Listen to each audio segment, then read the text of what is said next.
ना जाने क्या हुनर पेश करती हैं ये एमकेएच की वीडियोस। बस इतना पता है कि जो पढ़ेगा उसे काबिल बना करके छोड़ेगी। नमस्कार दोस्तों, मैं रूबी सिंगाठिया और एमकेएच की इस वीडियो सीरीज़ में आप सभी का स्वागत है। इस वीडियो में हम पढ़ने वाले हैं आपकी क्लास 5th का चैप्टर नंबर 13 जो है पर्यावरण अध्ययन की जो बुक है आपकी, उसका चैप्टर नंबर 13 जो है पानी से खेलें। तो बहुत ही मज़ेदार चैप्टर है, बहुत ही इंटरेस्टिंग चैप्टर है। और क्योंकि चैप्टर का नाम है पानी से खेलें, तो इसमें हम पानी से ही खेलेंगे। तो सबसे पहले चैप्टर स्टार्ट करने से पहले आप एक काम कीजिए कि एक पानी का ग्लास अपने पास जो है वो रख लीजिए। अगर आपके पास पानी का ग्लास नहीं है तो अपनी नोटबुक पे पानी का ग्लास बना लीजिए, जैसे मैंने बनाया है, ठीक है। अब इस पानी के गिलास पर जो भी हम स्टडी करेंगे, जो भी हम रिसर्च करने वाले हैं अगले 20-25 मिनट के अंदर, वो सारी की सारी आपको अपनी नोटबुक में लिख डालनी है। क्योंकि अब हम इस गिलास पर, पानी के गिलास पर अच्छे से रिसर्च करने वाले हैं। इसमें क्या है, कैसे है, क्यों है, इसमें क्या कुछ है, और जो भी इसके अंदर पदार्थ है उसकी प्रकृति कैसी है, ठीक है। तो इसके अंदर है पानी। अब आपने कभी पानी के अंदर नमक घोला है? आप एक काम कीजिए कि एक गिलास पानी लीजिए, उसमें पहले तो 1 चम्मच नमक डाल दीजिए, फिर एक गिलास लीजिए, उसमें 1 चम्मच मिट्टी डाल दीजिए। अब दोनों चम्मच को हिलाइए तो आप थोड़ी देर बाद देखेंगे कि नमक तो पानी में घुल जाएगा, नमक तो पानी में घुल जाएगा, लेकिन मिट्टी जो है वो पानी में नहीं घुलेगी, ठीक है ना। आप कहेंगे मिट्टी तो घुल जाती है। हाँ, मिट्टी घुल जाएगी, आपको लगेगा कि वो घुली हुई है, लेकिन थोड़े टाइम के बाद वो जो कण है वो नीचे बैठ जाएंगे। और इसी के साथ आप देखिएगा, कांच का गिलास अगर आपने लिया है तो आप देखिएगा कि जिस पानी में आपने नमक घोला है उस पानी के आर पार आपको दिखेगा, यानी वो पानी आपको साफ दिखाई देगा। लेकिन जो मिट्टी वाला पानी है उसको अगर चम्मच से आप हिला दोगे तो उसके अंदर मिट्टी के जो कण होंगे वो हमें ऐसे पूरे पानी में घूमते हुए नजर आएंगे। ये चीज़ आपको समझ में आ गई? यानी कि कुछ चीज़ें ऐसी होती हैं जो जल में घुलती हैं, पानी में घुलती हैं, और कुछ चीज़ें ऐसी होती हैं जो पानी में नहीं घुलती हैं। चैप्टर बहुत ही इंटरेस्टिंग है, आपको सिर्फ और सिर्फ इस पानी के ग्लास पर स्टडी करनी है, जितनी भी स्टडी करनी है। तो सबसे पहली बात है कि जो भी पदार्थ होंगे वो 2 प्रकार के होंगे, या तो वो पानी में घुलेंगे या फिर वो पानी में नहीं घुलेंगे। जो पदार्थ पानी में घुल जाएंगे उन्हें हम क्या कहेंगे? उन्हें हम कहेंगे घुलनशील पदार्थ। क्या कहेंगे? घुलनशील पदार्थ, ठीक है। और जो पानी में नहीं घुलेंगे उन्हें हम क्या कहेंगे? अघुलनशील पदार्थ, ठीक है ना। पूरा का पूरा चैप्टर किस पर डिपेंडेंट है? हमारा पूरा का पूरा वाटर पर, पानी पर है, ठीक है। अब जो घुलेगा वो पानी क्या कहलाएगा? घुलनशील पदार्थ। और जो पानी के अंदर नहीं घुलेगा वो होगा अघुलनशील पदार्थ। अब आप कहेंगे कि हमारे माइंड में एक डाउट है कि हमने नमक डाला, नमक घुल गया, ठीक है, मिट्टी डाली, मिट्टी नहीं घुली, हमें पता चल गया। लेकिन अगर हम पानी के अंदर चीनी डाल दें तो आप बताइए कि वो घुल जाएगी क्या? आप एक काम करो, पानी लो, पानी के अंदर चीनी डाल दो, तो आप देखेंगे कि थोड़े टाइम के बाद जो है वो चीनी जो है वहीं पर पड़ी हुई रहेगी, ठीक है। थोड़ी बहुत घुलेगी, थोड़ी बहुत नहीं घुलेगी। तो फिर शिकंजी बनाते हुए आपने देखा होगा कि आजकल तो ग्राइंडर से करते हैं, फटाफट से कर लेते हैं, लेकिन पुराने ज़माने में थोड़ा टाइम पहले, या जब लाइट नहीं होती है घर में, तो हम क्या करते हैं, या आपकी बड़ी बहन या आपकी मम्मी जी क्या करती हैं कि चम्मच से उसे घोलते हैं। तो ऐसे में आप बताइए कि क्या चीनी घुलनशील है या चीनी अघुलनशील है? कि वो घुलती नहीं है, हम उसे धक्के से घुलाते हैं, तो वो घुलनशील में रखें या अघुलनशील में रखें? तो सिंपल सी बात है, वो घुलती तो नहीं है, हम उसे धक्के से घोलते हैं, लेकिन लास्ट में तो वो घुलती है ना। इसका मतलब उसे आप किस में रखोगे? घुलनशील में रखोगे। इसमें अघुलनशील जो पदार्थ हो गए उसको कितना ही ग्राइंड कर लेना, कितना ही आप घुमा लेना, कितना ही उसमें चम्मच घुमा लेना, ये तो नहीं घुलने वाली। ये चीज़ आपको समझ में आ गई? यानी जो कभी भी नहीं घुलेंगे उन्हें हम कहेंगे अघुलनशील पदार्थ, और जो घुल जाएंगे उन्हें हम कहेंगे घुलनशील पदार्थ। अब आपके माइंड में आएगा कि हमारे माइंड में ये नहीं आ रहा कि चीनी जो थी पहले तो आराम से पानी के नीचे बैठी थी, और जैसे ही हमने चम्मच घुमाया चीनी पानी में घुल गई। ऐसा कैसे हो गया? तो ऐसा मैं आपको कंसेप्ट बता दूं कि ऐसे में जब हम चम्मच को हिलाते हैं तो कण जो है वो गतिशील हो जाते हैं। कण गतिशील हो जाते हैं तो वो फटाफट से घुल जाएंगे। तो ये तो कंसेप्ट हमारे डायरेक्ट जो है माइंड में नहीं जाता है। तो इसके लिए अपने एक एग्जाम्पल लेते हैं। एग्जाम्पल लेते हैं इंडिया और पाकिस्तान के मैच का, ठीक है ना। पूरी यानी कि एक काल्पनिक घटना है, इसमें आपको कोई भी इस तरह की कोई घटना ना तो हुई है ना कभी होगी। आपको सिर्फ और सिर्फ क्या करना है, कल्पना करनी है ऐसी घटना की, ठीक है। मान लीजिए कि इंडिया और पाकिस्तान का मैच चल रहा है, ठीक है, इस तरह से, ठीक है। कोई भी स्टेडियम है उसके अंदर मैच चल रहा है, तो उसके अंदर दो टीमें आएंगी। कौन कौन सी? इंडिया की टीम आएगी, पाकिस्तान की टीम आएगी। वैसे ही जो देखने के लिए लोग आएंगे वो भी आधे इंडिया से आएंगे, आधे पाकिस्तान से आएंगे। ये चीज़ आपको समझ में आ गई। आधे और कहीं से भी आएंगे, लेकिन वो या तो इंडिया के पास होंगे या फिर पाकिस्तान के पास होंगे, ठीक है। अब हमने क्या किया, ऐसे कहा कि जो इंडिया को सपोर्ट कर रहा है वो तो पहन लो इंडिया वालों की ड्रेस, ठीक है, वो तो पहन लो इंडिया वालों की ड्रेस, और जो पाकिस्तान की टीम को सपोर्ट कर रहा है वो पाकिस्तान की टीम के कपड़े पहन लो, यानी कि उनकी ड्रेस के कलर के कपड़े पहन लो। तो ऐसा ही हुआ, और ऐसा ही हुआ कि स्टेडियम को आधा आधा हमने इस तरह से विभाजित कर दिया कि इधर तो कौन बैठेंगे, इधर तो कौन बैठेंगे, इंडियन लोग, और इधर कौन बैठेंगे, पाकिस्तान लोग, और बीच में क्या चलेगा, क्रिकेट का मैच चलेगा। ये चीज़ आपको समझ में आ गई, ठीक है। कल्पना शक्ति आप अपनी जागृत कीजिए। आप ऐसा इमेजिन कीजिए कि क्रिकेट ग्राउंड में बैठे हो आप, और आप या तो इंडियन की तरफ हो या फिर पाकिस्तान वालों की तरफ हो। ये चीज़ आपको समझ में आ गई। अब ये अलग अलग बैठे हैं, वही सिचुएशन है कि पानी और चीनी अलग अलग बैठे हैं, पानी और चीनी अलग अलग बैठे हैं। जैसे ही हम चम्मच ला करके इनको घुमाते हैं तो वहाँ पर मान लो कि जब मैच चल रहा है, इधर इंडिया वाले बैठे हैं, इधर पाकिस्तान वाले बैठे हैं, आराम से बैठे हैं। इधर यानी कि ब्लू हमारी ड्रेस होती है तो ब्लू कलर वाले इंडियन हैं, और इधर ग्रीन कलर वाले पाकिस्तान वाले बैठे हैं। बिल्कुल अलग अलग बैठे हैं, ना इंडिया वाला पाकिस्तान में जा रहा है ना पाकिस्तान वाला इंडिया में जा रहा है। लेकिन अचानक से ऐसी न्यूज़ मिलती है कि उस स्टेडियम के अंदर बॉम्ब रखा हुआ है। अचानक से मिलता है कि उस स्टेडियम के अंदर बॉम्ब रखा हुआ है। अब सोचिए कि आपको ऐसे हो कि बम रखा हुआ है तो क्या हो जाएगा, पाकिस्तान वाले तो इंडिया वालों की तरफ भागेंगे, इंडिया वाले पाकिस्तान वालों की तरफ भागेंगे, पूरे स्टेडियम में भगदड़ मच जाएगी, पूरे स्टेडियम में भगदड़ मच जाएगी। तो पता ही नहीं चलेगा कहाँ ग्रीन कलर वाला है, कहाँ ब्लू कलर वाला है। ब्लू और ग्रीन सारे मिल गए ना। बिल्कुल वैसा ही होता है इसके अंदर जब हम चम्मच घुमा देते हैं, ये सारे घुलनशील हो गए ना, इंडिया वाले पाकिस्तान वालों के अंदर घुल गए ना। तो ऐसा ही होता है कि जब इंडिया और पाकिस्तान वाले सारे इधर उधर भागने लग गए, यानी सारे इधर उधर गतिशील हो गए, इसका मतलब वो सारे आपस में घुल मिल गए, ठीक है ना। ये चीज़ आपको समझ में आ गई, यानी कि वो आपस में घुल गए। पाकिस्तान वाले इंडिया वालों के अंदर घुस गए, इंडिया वाले पाकिस्तान वालों के अंदर घुस गए, सारे इधर उधर भाग रहे हैं। ये चीज़ आपको समझ में आ गया। तो जैसे ही हम चीनी वाले पानी के अंदर चम्मच घुमाते हैं तो पानी के कण इधर उधर भागने लगते हैं, चीनी भी उठ करके इधर उधर भागने लगती है, इधर उधर भाग दौड़ करते हैं तो वो आपस में मिक्स हो जाते हैं, और इसी को हम क्या कहते हैं, घुलनशील पदार्थ।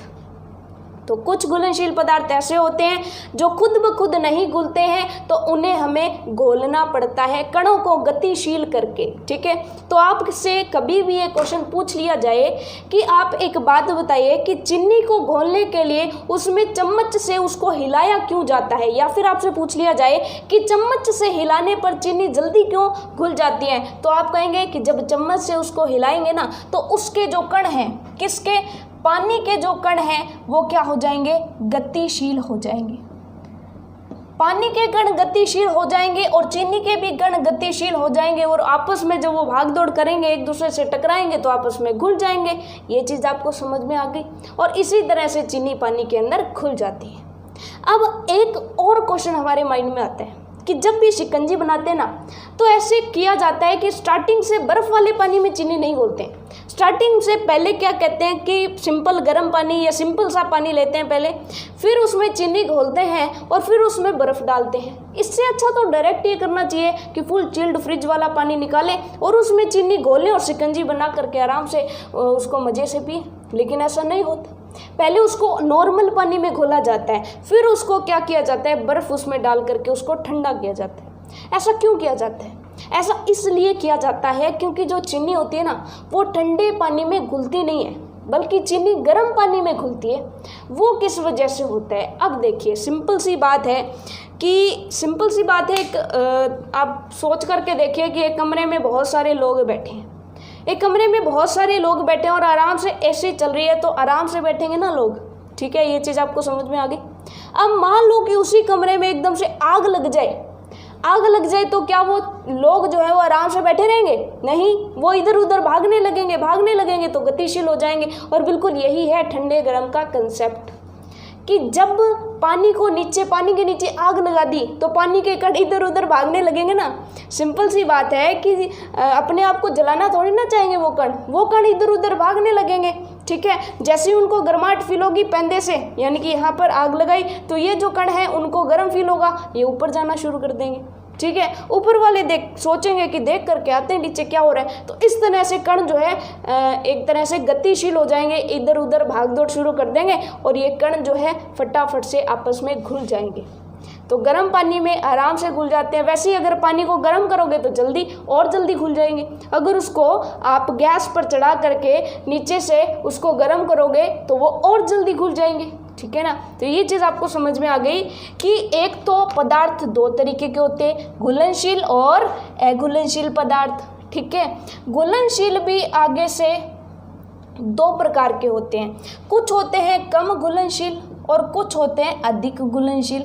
अधिक घुलनशील तो सीधा डालते ही घुल जाएंगे, जैसे नमक है, नमक को थोड़ा बहुत हिलाना पड़ेगा उसके बाद वो घुल जाएगा, ठीक है। लेकिन चीनी है उसको काफ़ी सारा हिलाना पड़ता है, ठीक है।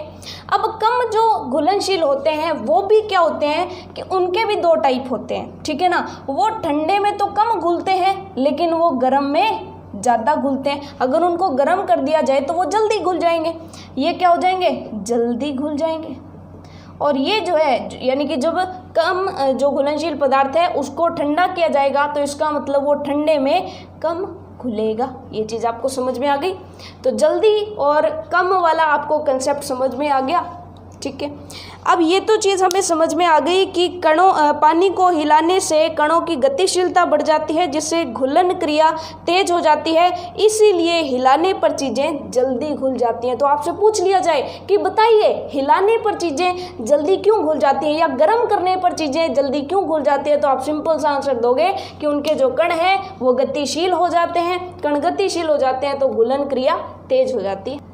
अब अघुलनशील पदार्थ का सबसे बेस्ट एग्जाम्पल कौन सा हो सकता है? ऐसा पदार्थ जो पानी में नहीं घुलता उसका बेस्ट एग्जाम्पल कौन सा हो सकता है? इसका बेस्ट एग्जाम्पल होगा कि तेल जो होता है ना, तेल, कोई भी तेल हो, तेल कभी भी जल के अंदर घुलता नहीं है, ठीक है ना। ये चीज़ आपको समझ में आ गई।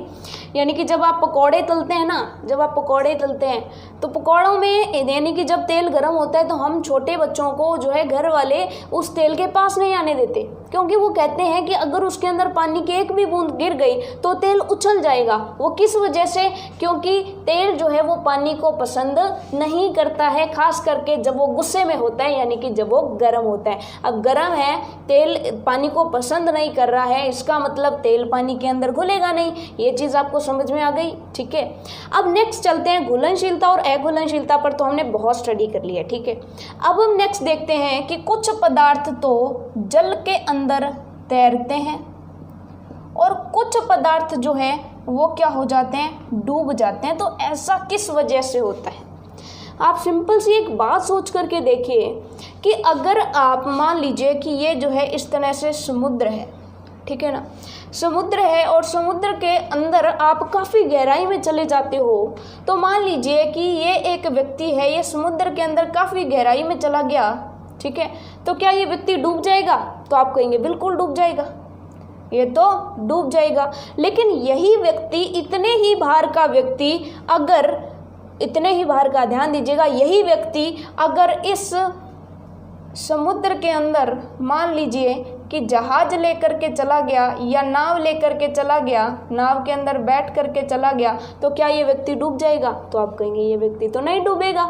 तो ऐसा किस वजह से होता है कि भार उतना ही है, फिर भी चीज़ें पानी के अंदर डूबती नहीं हैं, ठीक है ना, ये चीज़ पहली चीज़। दूसरी चीज़ है कि आप एक काम कीजिए कि एक तो क्या कीजिए, 1 किलो रुई ले लीजिए।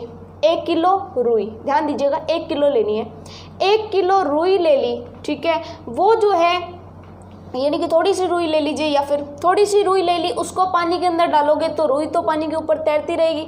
लेकिन उसी के जितनी ही मान लो कि पेंसिल ले ली, पेंसिल अगर पानी में डाल दोगे वो डूब जाएगी। पेंसिल भी छोड़ो, अगर छोटी सी ऑलपिन भी ले ली ना, वो भी पानी के अंदर डूब जाएगी। तो ऐसा आपके माइंड में क्वेश्चन नहीं आता क्या कि कई चीज़ें तो हल्की होते हुए भी डूब जाती है और कई चीज़ें भारी होते हुए भी तैरती रहती है।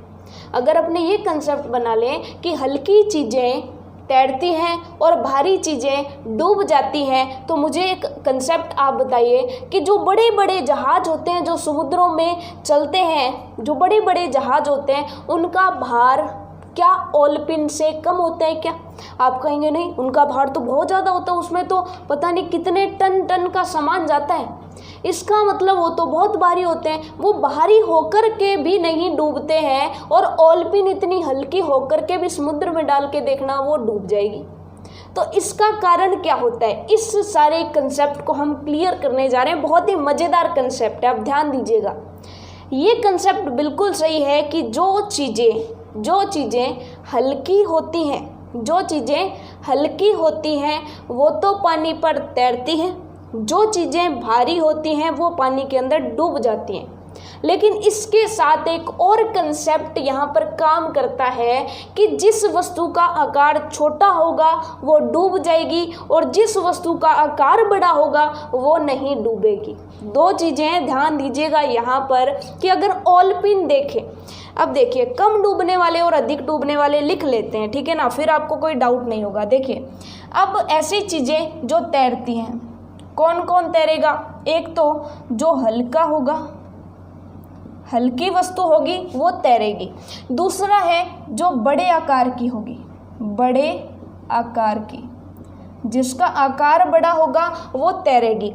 और डूबेगी कौन? डूबेगी वो चीज़ जो भारी होगी और दूसरी चीज़ आकार में छोटी होगी। ये दोनों चीज़ें हमें देखनी होगी। अगर कोई वस्तु हल्की है और बड़े आकार की है तो वो तैरेगी, नो डाउट वो तैरेगी, उसमें कोई डाउट ही नहीं है, ठीक है। लेकिन अगर कोई चीज़ भारी है या फिर वो आकार में छोटी है, इसका मतलब वो पक्का ही डूबेगी। ये चीज़ आपको समझ में आ गई, ठीक है। अब आप कहेंगे इसका एग्जाम्पल ले लेते हैं कि आप एक ऑलपिन ले लो, ऑलपिन को पानी में डाल के देखो तो ऑलपिन पानी के अंदर डूब जाएगी। फिर एक काम करो कि न्यूज़पेपर का टुकड़ा लो, अखबार का टुकड़ा लो, अखबार के टुकड़े को आराम से पानी के ऊपर रख दो, पानी के ऊपर रख दिया और उस पर ऑलपिन रख दो, तो आप देखोगे कि ऑलपिन और अखबार कई देर तक, जब तक अखबार गीला नहीं हो जाता, जब तक अखबार तैरेगा तब तक वो ऑलपिन जो है पानी के ऊपर तैरती रहेगी।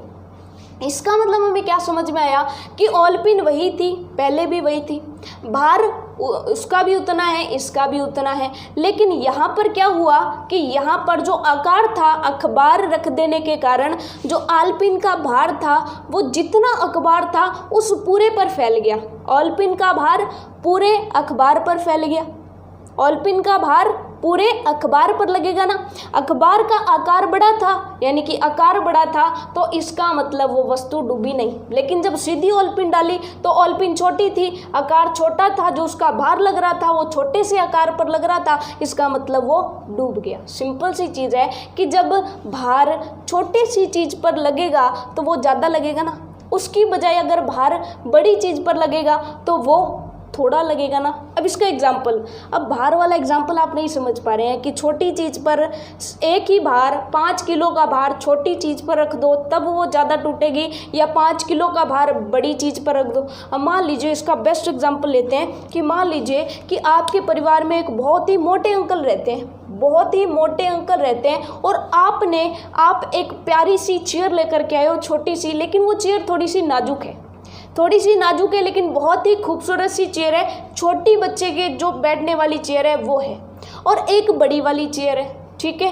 अंकल का भार 50 किलो का है, मान लो 50 किलो नहीं, मान लेते हैं 100 किलो का है। 100 किलो ज़्यादा तो नहीं हो रहा, चलिए कोई बात नहीं, 100 किलो ले लेते हैं। अब 100 किलो वाले अंकल जी अगर आपकी छोटी कुर्सी पर बैठ गए तो वो टूट जाएगी क्या? आप कहेंगे बिल्कुल टूट जाएगी, क्योंकि छोटी चीज़ पर भार ज़्यादा लगता है और बड़ी चेयर पर आराम से बैठ जाएंगे ना अंकल जी, बड़ी चेयर नहीं टूटेगी। इसका मतलब छोटी चीज़ पर भार ज़्यादा लगेगा, बड़ी चीज़ पर भार कम लगेगा। इसका मतलब क्या हो गया कि जब ऑयल पिन डाल रहे थे ऑयल पिन डूब जा रही थी, लेकिन ऑयल पिन जब अखबार पर रख करके हम कर रहे थे तब ऑयल पिन नहीं डूब रही थी। ये चीज़ आपको समझ में आ गई। ऐसा ही इसके साथ हुआ, जब व्यक्ति अकेला यानी कि समुद्र के अंदर गया था, अकेला समुद्र के अंदर उतरा तो उसका भार तो उतना ही था, ठीक है, यानी कि एक तो वो हल्का था, दूसरा क्या था कि उसका जो है आकार वो छोटा था। अब आकार जो छोटा होगा वो चीज़ तो डूब जाएगी ना, आकार छोटा होगा तो वो डूब जाएगी एक चीज़, ठीक है। यहाँ पर जब वो किश्ती के अंदर आया तो उसका जो भार था वो किश्ती के साथ बहुत बड़े आकार पर लग रहा था, यानी बहुत बड़े आकार के पानी पर लग रहा था और वो उतना पानी उसको सह सकता था, ठीक है। इस वजह से ये डूबा नहीं, यानी कि जब आकार बड़ा होता है तब व्यक्ति या कोई भी वस्तु डूबती नहीं है। ये चीज़ आपको समझ में आ गई। बड़े बड़े जहाज होते हैं उनके आकार बड़े होते हैं जिसकी वजह से वो डूबते नहीं हैं, ठीक है। चीज़ चाहे कितनी भी भारी हो लेकिन उसका आकार अगर बड़ा है तो वो डूबेगी नहीं। ये चीज़ आपको समझ में आ गई। तो बात फिर से सुन लो कि अगर कोई चीज़ हल्की है तो वो नहीं डूबेगी, अगर कोई चीज़ बड़े आकार की है तो वो नहीं डूबेगी, लेकिन अगर वो चीज़ भारी है और छोटे आकार की है तो वो चीज़ ज़रूर डूब जाएगी, ठीक है ना।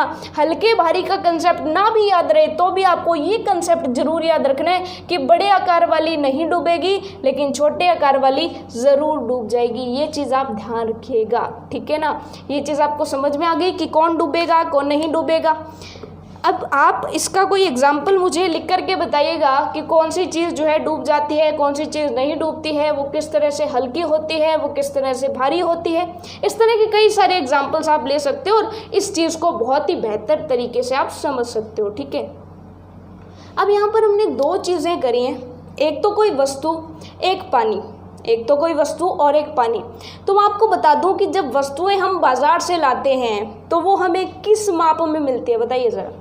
कि आप वस्तु कोई बाज़ार में कोई वस्तु मांगने गए, ठीक है, जैसे आपको चीनी लाने के लिए भेजा, तो आप क्या कहोगे दुकानदार से जा करके, भाई साहब 2 लीटर चीनी दे दो, नहीं कहोगे आप। या अंकल जी 2 लीटर चीनी दे दो, ऐसे कहोगे क्या? नहीं कहोगे।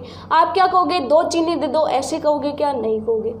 2 किलोमीटर चीनी दे दो, ऐसे कहोगे क्या? नहीं कहोगे। आप कहेंगे ये क्या जोक है, हम उसे कहेंगे अंकल जी 1 किलोग्राम चीनी दे दो, 1 किलोग्राम चीनी दे दो। आप बिल्कुल सही हैं, ऐसा ही बोलेंगे हम।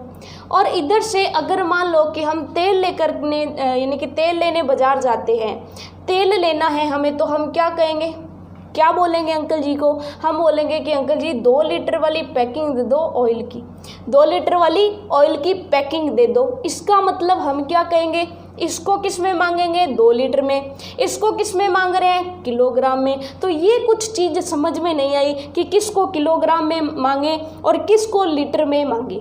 तो यहाँ पर मैं आपको क्लियर कर दूँ कि जो चीज़ ठोस होगी, ठोस का मतलब जिसको मारने पर आपको चोट लगेगी, जो चीज़ कठोर होगी वो चीज़ क्या होगी, किलोग्राम में मांगी जाएगी। जैसे कठोर का मतलब नमक हो गया, वो भी ठोस है, अगर चीनी हो गई वो भी ठोस है, लेकिन पानी हो गया, तेल हो गया, जूस हो गया, ठीक है ना, दूध हो गया, ये सारी की सारी चीज़ें द्रव होती हैं। और द्रव जो है वो किस में मापा जाता है? लीटर में मापा जाता है। ये चीज़ आपको समझ में आ गई।